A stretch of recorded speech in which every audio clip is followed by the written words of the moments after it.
Friends, today I am excited to re-release a truncated version of one of my favorite interviews I have conducted to date, which features Kyle Whittington of the Catholic Creator Conference. This is a pivotal and exciting time in the church, and I believe it is the opportune moment to reintroduce this conversation, which focuses not only on resisting radicalism as traditional Catholics, but more broadly speaking on fostering a sense of unity as a church. This is something that Pope Leo holds near and dear to his heart, and it's something that I hope to contribute to through my own work. So I invite you to grab a cup of coffee or a beer and sit back and enjoy this 20 or 30 minute abbreviated version of the interview.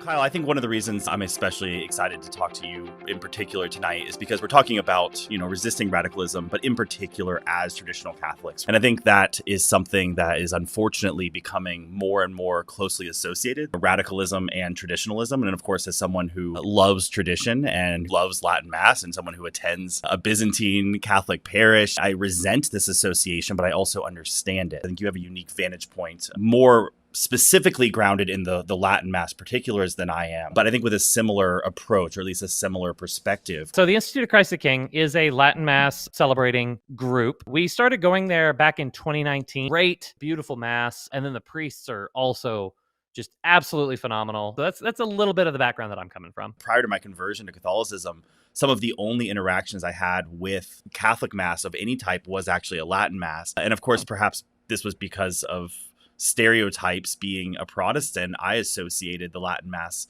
much more so with modern Catholicism, I think, perhaps than modern Catholics do. It's just such an interesting thing because now, of course, we're living in a time where it's become quite a sticking point for many people, and it's become weaponized, I think, by both sides. And that makes me sad, even though I'm not someone who regularly attends a Latin Mass. It just makes me very sad because it seems to be such an integral and foundational element of Catholicism. In particular, I'm speaking of Western Catholicism, of course. You got to keep your eyes on the prize, eyes on Jesus Christ. He is the way. He's not a way, he is the way. The way is narrow, and many will deviate from the path. Satan does not care if you are too far to the left or too far to the right. As long as you're off the path, there's many different ways to go, but there's only one, the way. So as long as you can go off finding your own hyper conservative, whatever offshoot group, that's fine with Satan too. Virtue is found in moderation. You still have to moderate your moderation too, because there are some things that we should be radically opposed to, especially by cultural standards and whatnot. So I think you and I would both consider ourselves radically pro-life, at least talking to the average American. I'm okay to offend people by saying that one. That's one of my few lines I'll draw on the sand. That's exactly. So, and if we're radically pursuing Jesus Christ, all of this has to be tempered with obedience. You'll never find a saint that just disobeyed orders of their superior after taking a vow of obedience. That's never done that. Now, you will see saints who were doing amazing things and got ordered to stop. St. Joseph Cupertino, St. Padre Pio, those guys did get ordered to stop, and then they did. So, it's the disobedience isn't going to make you a saint. It didn't make them saints, and, it won't make you one either. And there's this temptation that everybody has. Whenever you find out something new, you have a tendency to look at everything through that lens. So think about whenever, Freud was coming onto the scene, it was all repression. So you look at everything through the lens of repression. You see that in sometimes of these liturgical discussions too, because if you start thinking that, we're being persecuted, you look at everything through the lens of persecution. Like on my channel, I've criticized traditionalists that get a little crazy. And they took that to be, you hate the Latin Mass. And it's just no, I'm not making fun of the Latin Mass. I'm making fun of you. Instead of trying to worship the liturgy, we use the liturgy for worship. So it's all about just keeping those priorities, keep Jesus Christ front and center of what everything you're trying to do, and everything needs to be supporting the worship of him. And I'll be the first to admit, I'm not always the best at that. If I have this thought, I know that I'm on the wrong track and I need to come back. And whenever it's instead of, I want to bring this person to the truth, my mentality is I want to kick this person's teeth in. And it's just okay, that's bad. Let's try this again with more charity. Letting righteous indignation, and let's just assume it is righteous indignation, but when it can become this unbridled kind of monstrous rage. It can turn into this other thing altogether, I think, if we let it. And there's a danger in that. And I think there's a danger in focusing sometimes on the justice side of the anger at the expense of what it's doing to our own souls in the process of our giving into the anger. And it's easy to be like, no, but it's just, this is something that deserves anger. Don't you see? And it's like, well, maybe it does. But even so, don't you see what it's doing to your soul in the process? It's consuming you.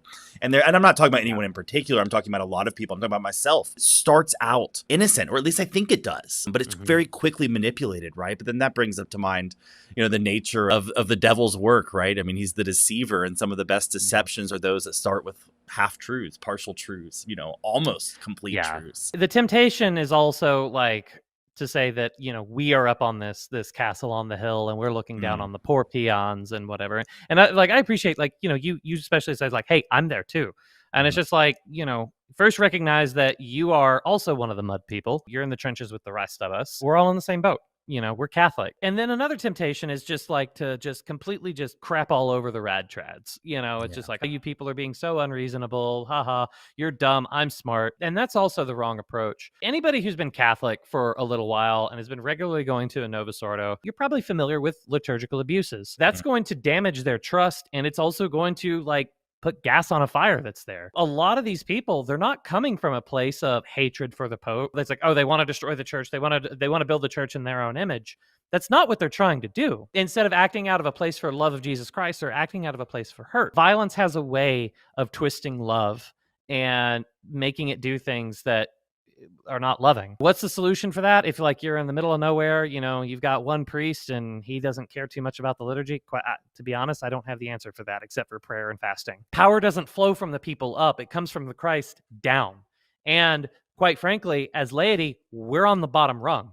The only way that we can affect the church leadership is by having lots of sons and have them become priests, bishops, and eventually, cardinals and the Pope. Like, that's how we vote, which also means that, like, the real change isn't going to happen when you're alive. It will happen after you're dead and your children are old men. Hey, we're Catholics. We're into that suffering thing. I think you're right to bring that up, because I think there's a tendency so often in all types of situations that are emotionally charged. There's this tendency to kind of have an overreaction to an overreaction and then dismiss these concerns as entirely, as nothing, kind of as trivialize the concerns. And that's certainly not the answer either, because if anything, that's just adding fuel to the fire, making them feel even more invalidated, less taken care of, less understood, kind of more isolated, which all of these things, I believe, are the exact types of things that feed extremism. It feed this sort of radical leaning mentality, is when you start to feel isolated, feel misunderstood, feel that everyone else is out to get you. And I'm not trying to paint them into a conspiratorial box. I mean, I think it's somewhat reasonable, at least if you imagine yourself in the same echo chambers that they're in. From their perspective, it might feel like they're down in the trenches, just being beaten up on all the time, relentlessly. And then they're getting fed all this news that confirms their suspicions in many ways. And then a lot of the times the traditionalist pundits are fueling that as well by talking about it constantly. And it's interesting, because the more I talk to them, the more what you just described comes out, that almost trauma in a sense. I mean, you didn't describe it as such, but it almost feels like a trauma. I've found the more time I spend in internet argumentation, the more my anxiety just skyrockets, the more that anger builds up. How much time do you spend reading scripture, writings of saints, whatever, versus how much time you spend arguing in comment sections or on Twitter or, watching YouTube videos? Because if you're anything like me, that ratio is grossly off. It's poison for your soul. And I've felt it firsthand. Like I said, earlier, I was just like, oh, some of the best videos that I've ever done were the ones that were never uploaded, because those needed to die in silence, quite frankly. Get to the heart of the faith. Try not to spend so much time on the fringes, because you and I, we can get a more high-powered microscope, and we can go down to the nitty-gritty. So that way, slight little details, millimeters of difference look like miles and chasms. It's just like, how could we ever agree on anything? It's just like, well, no, hey, take a step back. What does the church say? It's like, oh, the Catholic Church is changing their teaching. It's just like, no, we're not. I promise you we're not. That people have been singing that song for 2,000 years. No, we're not. CNN hates the Catholic Church. Yeah. Why are you taking your news from them? It's just like, oh, is it because they're criticizing a guy that you don't like? How am I the one that's quote unquote Pope-splaining when all I'm doing is just repeating what the Pope said with no spin? Yeah.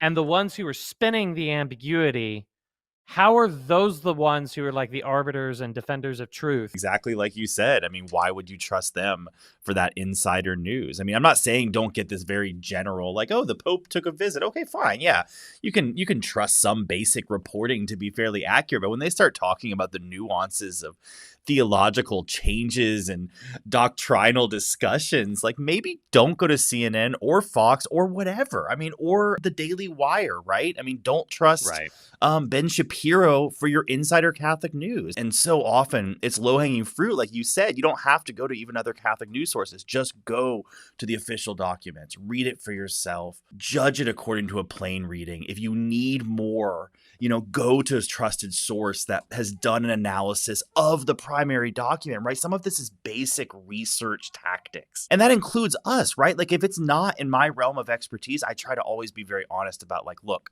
I'm commenting as a whatever I am, just someone, someone in the comment section, or whatever it is. And there's only a couple things that I'll say even semi-authoritatively. And even then I usually put a 20 asterisk by I did anyway. Sometimes our heads have to tell our hearts what's true. If you know that you're coming from that place of abuse, of trauma, maybe you understand that. So, you might have some inclinations to get a little cynical and be like, oh, yeah, no.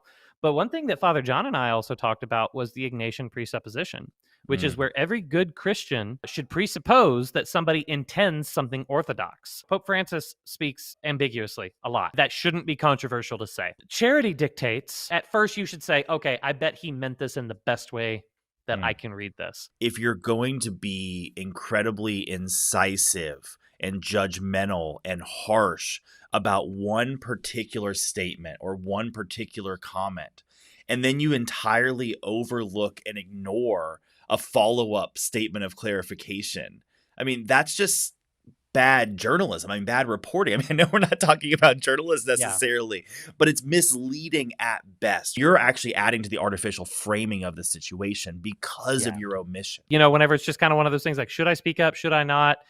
Sometimes I think it's always important to remember what St. Joseph said, which was literally nothing. Yep. I was waiting for you. No, I mean, I think you're right. And there is something to be said about being unhappy, suffering, even offering it up to God and waiting patiently and serving him regardless of whether things turn out your way. I think a lot of times we're operating out of a place of extreme luxury, right? Our ability to choose between so many different parishes, so many different priests, our ability to reach out to people online, our ability to have virtual connections with a priest of our particular preferred tradition and just it's such an interesting world. It's not so that we're just going down the road to the nearest parish and just grateful to receive the sacraments. We're operating at this place of extreme excess when it comes to our options and our ability to connect and our ability to drive and our ability to visit. And I know that's not true of everyone, but I think it's true much more now than it ever has been, historically speaking, at the very least. So I don't know what that means exactly, but maybe to me it means that we should be more grateful and less just complain less a little bit about not having the perfect liturgy. I think that's what I mean by it. And I say that as someone who loves beautiful liturgy. And yet what I typically find is I'm just God, I'm sorry for being such a petty jerk about this. The worship of God is of primary importance. So anything that is deficient or an abuse in that is, in fact, an injustice. There's a level of righteous anger that is appropriate whenever you see these things. However, I always like to remind myself whenever I'm at one of these masses where I see these liturgical abuses, the absolute worst part of that mass is me. I am the worst thing about it. That is the body, blood, soul, and divinity of Jesus Christ. And here I am, this guy who often disrespects his wife, who yells at his kids, for impatience and stuff like that. And yet Jesus Christ died for me, has suffered for these injustices that are ongoing right now. And here I am acting all indignant and not being able to focus on the magnitude of the gift that is coming to me in that mass. I think that's a good time to like reflect on your own sins and say like, wow, what kind of abuses am I doing in my life that is an injustice toward God as well? And if you're sinless and a saint, then, hey, then you don't We're not have talking to to. you then, right? You can Yeah, I'm not you talking can to see you yourself then. out. Yeah, I'm just kidding. Please stay.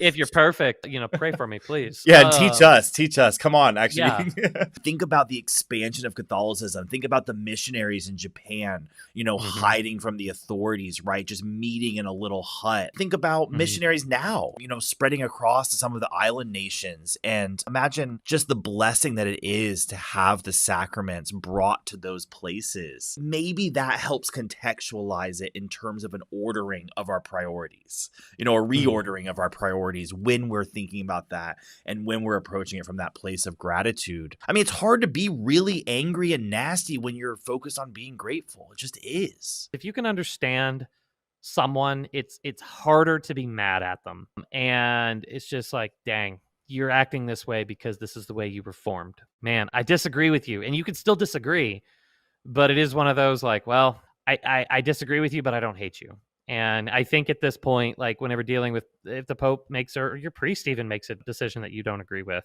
like just try to understand where they're coming from. It's so much easier to make a mess than it is to clean up a mess.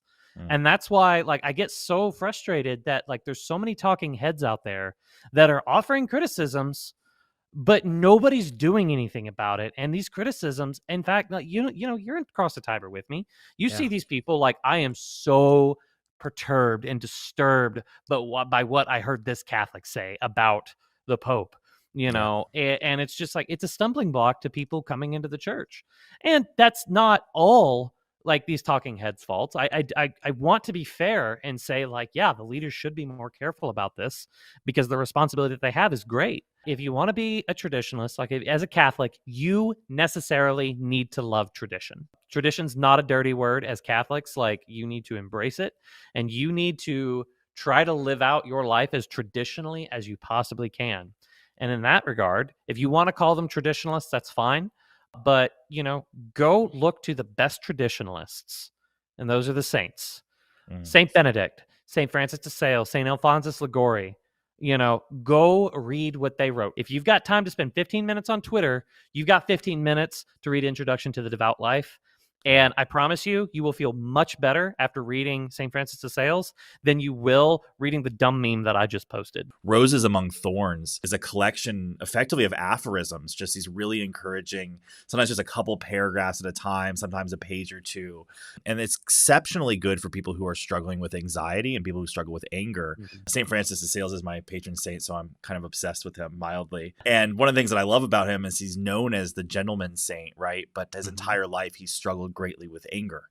And it's such a fascinating thing because he's known for his calm demeanor and his gentlemanly thing. And then his entire time he's journaling about these struggles with anxiety and anger and frustration. And it's such a testament, I think, to the the power of the Holy Spirit working in people through the sacraments. Especially as Americans, we like to get embroiled in political things and we like to turn the church into left versus right. And that dichotomy does not fit in the church. Somebody was asking, so on the political compass, where does the Catholic Church sit? And the only answer I thought that was appropriate was above it. You want to be a traditionalist, fall in love with the tradition, and become a saint, be holy. And that's how you're really going to enact change in the church. If you actually do that with all of your time, you won't have any time left really to be mad and complain. And there's something sort of deeply ironic about that, right? Because the Bible is full of commands and the Catechism is full of things that we should avoid, right?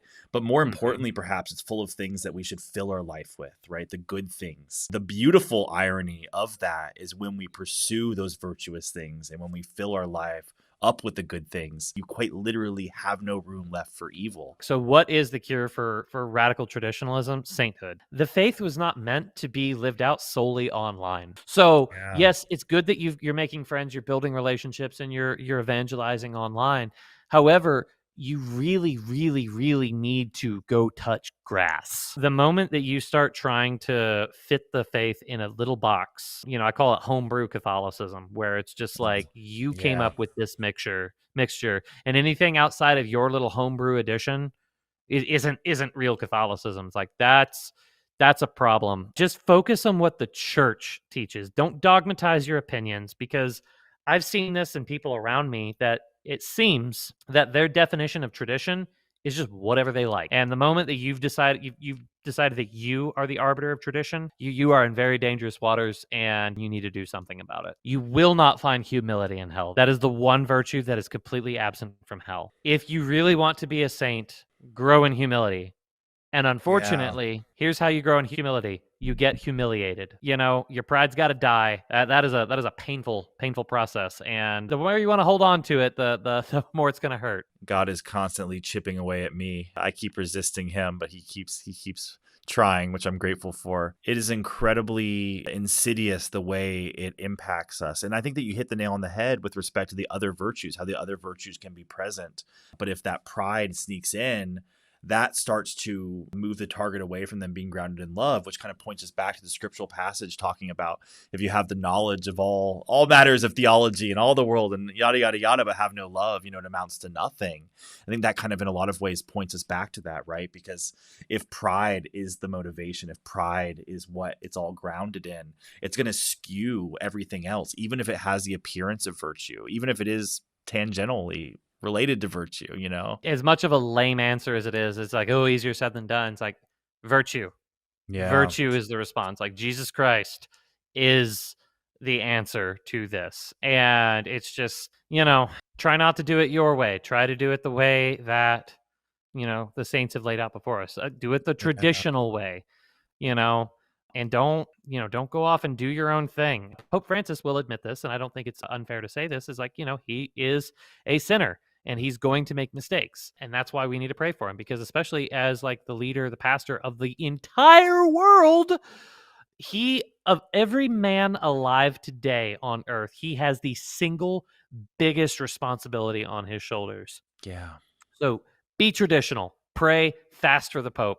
Get a picture of him, hang it up in your house as a reminder to pray for him. That's a great reminder. Wow. I mean, that's actually a great practical step. I mean, if you're really struggling to love Pope Francis, if you are finding yourself full of resentment, you just are struggling to see how this all connects. I mean, that would be a beautiful way, I think, to offer that up to God, right? Get a picture of him and commit to praying for him. I mean, I mean that sincerely. That's not like me saying that like a challenge, like a haha. Like, I mean, seriously, like challenge yourself to do it. Like, it's not so that you agree with him at the end of it, but like, so you prayed for them every day for however long that you do it. I mean, that's beautiful and wonderful and good in of itself. I love that. That's a great practical step that we could all take. I think media highlights the negative and then blows it out, and then the algorithm feeds you stuff that enrages you, so you keep seeing the stuff that makes you mad. And then before you know it, the only thing that you think is actually happening is the stuff that makes you mad, but it's not. But it's a frequency that's artificially factored in because of what you're actually engaging with. So it's just this weird kind of vicious cycle. It's really easy to create caricatures of real people when we see and experience them only online, or when our experiences of them are filtered entirely through online media. And of course, I'm thinking now in particular of Pope Francis, but I'm thinking this applies to all, to all of us, right? I mean, anyone that has the target on their back for whatever reason, it's so easy to kind of slip into that. I don't know. And in real life, I think we often do find ourselves willing to give the benefit of the doubt when we're actually face to face with someone, when we're seeing someone in real life. It's interesting, but for whatever reason, when it's online, it's you take away the humanity of it. You focus only on the actions. They're stripped down into they're just pure. Is it good or is it bad? And everything is just blown up. It's interesting. It really does change things, though. We are supposed to be living not of this world, and the times that we live in are of this world.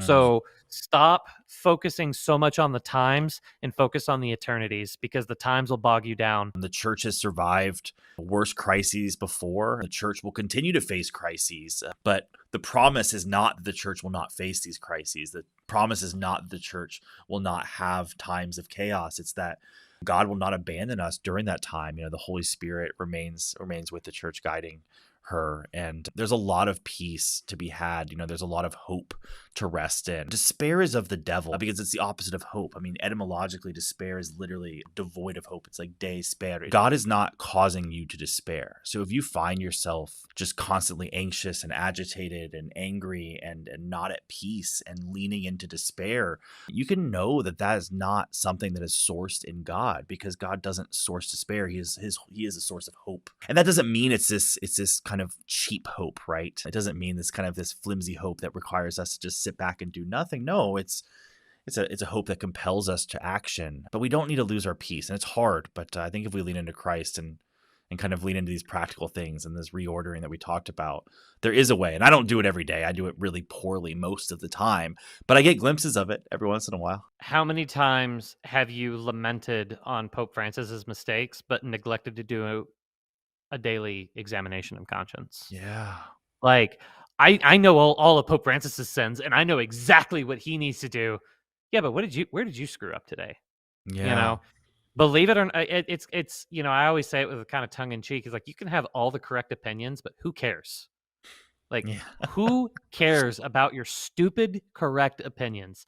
Yes, you might have the most brilliant, if Pope Francis does all of these things, he's going to fix every problem in the church, and he's going to be canonized the day after he dies. Cool. But how did you treat your wife today? Yeah. Did you pray? Is there some good that you left undone today? And it's just like, what failures did you have today? Those are the questions that you really need to be considering. Quit trying to number Pope Francis's sins and try to weed out your own. It's there's something about, pulling the plank out of your eye before, the beam out of your eye before you go for the splinter in your brother's. There's a lot of wisdom there. It's probably a really, really smart guy who wrote that one. Maybe even inspired. Yeah. My friend, seriously, this was a pleasure. I learned a lot. Thank you for talking with me and struggling with these things. I'm really appreciative of you and your work. And to everyone listening, please do go follow him. I have been joined tonight by my friend and guest, Kyle Whittington, talking about the importance of resisting radicalism as a traditional Catholic. So if you enjoyed this, please do like it, share it, comment below, preferably nice things. I've included links at the end of the video and at the bottom, and I encourage you to go check out Kyle Whittington's work at the Catholic Creator Conference, as well as his YouTube channel. As I mentioned before, the McGrath Institute for Church Life will be sponsoring this event in Steubenville later this summer, which is designed to foster greater unity and a greater sense of community within the Catholic creative circles that we're all part of. So again, felt like a perfect time to represent this. Without further ado, thank you for watching.